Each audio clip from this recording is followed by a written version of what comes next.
বিসমিল্লাহির রহমানির রহিম। ধন্যবাদ আপনাদের ভাই। আসলে আমি আমার যে মানুষের একটা ব্যক্তিত্ব থাকে না বা অনুভূতি থাকে, সেই অনুভূতির জায়গা থেকে আমি এখানে লক্ষ্য করছি যে প্রায় 6 থেকে 7টা গ্রামের মানুষ এখান দিয়ে চলাফেরা করে, কিন্তু এই বাঁশের সাঁকোটা এতটাই অবহেলিত ছিল যে এটা কারো দৃষ্টিগোচর হয় নাই। তো আমি খুবই কষ্ট লাগছে।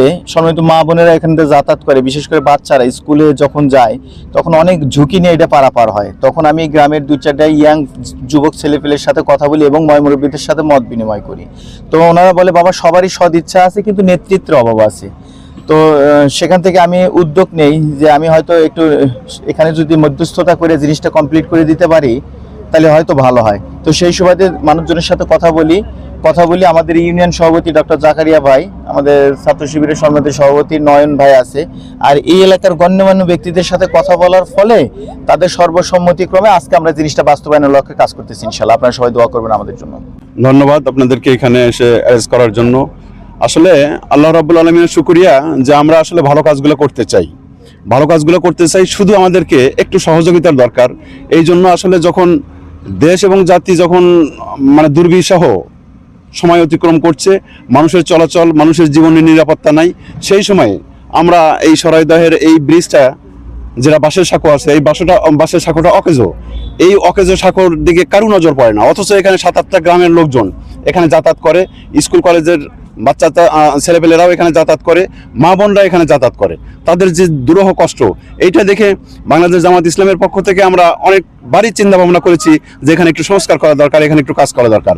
কিন্তু আমরা তো রাষ্ট্র ক্ষমতায় নাই, যার কারণে আমাদের অর্থ অবস্থা সেরকম না, যার কারণে আমরা আমাদের ব্যক্তিগত অর্থায়নে এবং এলাকাবাসীর সহযোগিতা নিয়ে আমরা এই কাজটা করতে চাচ্ছি। এবং তারই উদ্যোগেই আজকে আমাদের অ্যারেঞ্জমেন্ট যে যেন গ্রাম অঞ্চলের বা এই অঞ্চলের একটু সুবিধা হয়, মানুষের জন্য একটু দুর্ভোগটা একটু কমে। এরপরেও আমরা চিন্তা ভাবনা করবো আপনাদের সহযোগিতার মাধ্যম দিয়ে, প্রশাসনের যদি দৃষ্টি এটাতে পড়ে তাহলে দেখা যাবে যে এটা পরবর্তীতে একটা ভালো ব্রিজ হয়ে গেলে, ভালো একটা রাস্তা হয়ে গেলে পরে এলাকার লোকজনের জন্য সুবিধা হবে। ধন্যবাদ সকলকে। এসেছিলেন, দেখেছেন আমরা এই 8 গ্রামের লোকজন আমাদের অনেক দুর্ভোগ, এখান থেকে যাতায়াত করা খুবই সমস্যা।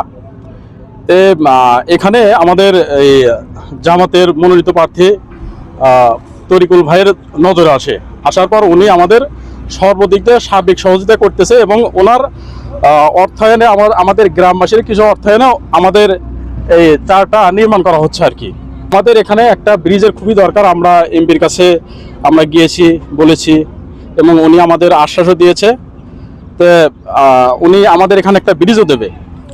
তো আমি চাই যে এখানে অতি দ্রুত যেন আমাদের ব্রিজটা হয় এবং আমি আমাদের জামাতের মনোনীত প্রার্থী চেয়ারম্যান পদপ্রার্থী তরিকুল ভাইয়ের জন্য আমাদের পক্ষ থেকে অনেক অনেক দোয়া ও শুভকামনা রইল। সে যেন প্রতিনিধি হয়ে আমাদের জন্য আরও অনেক ভালো ভালো কাজ করতে পারে, এই কামনাই করি। আমাদের পিছনে একটা সাঁকো রয়েছে, এই সাঁকোটা অনেকদিন ধরে কাজে পড়ে রয়েছে। চান্দাইকোনা ইউনিয়নের চেয়ারম্যান পদপ্রার্থী জামাতের থেকে ভাই মোহাম্মদ তরিকুল ইসলাম উদ্যোগ নিয়ে এই কাজটা শুরু করেছে। যাতে এলাকাবাসী খুশি, আমরাও খুশি। পিছনে যে সাঁকোটা দেখতে পারতেছেন, এই সাঁকোটা একদিন আমি এদিক দিয়ে রাস্তা দিয়ে যাইতেছিলাম, দেখি একটা বৃদ্ধ মহিলা অনেক কষ্ট করে এই ঝুঁকিপূর্ণ সাঁকো দিয়ে পার হইতেছে, দেখে আমার অনেক মায়া লাগলো। কিন্তু আমার সময় ছিল না বিধায় তার সাথে আমি দেখা করতে পারি নাই, এবং আমি যদি সময় থাকতো তাহলে ভিডিও করে আপনাদের দেখাইতে পারতাম যে কত ঝুঁকিপূর্ণ নিয়ে সে বৃদ্ধা মহিলাটা এই সাঁকো দিয়ে পার হইল। তো ধন্যবাদ আপনাদেরকে। জামাত ইসলামী থেকে তরিকুল ভাই এই জিনিসটা করে দিতেছে, আমার দরকার। আমার অনেকদিন হলো অকেজো পড়ে হয়েছে, আমার রাস্তাটা করে দিতেছে, আমার ভালো লাগতেছে।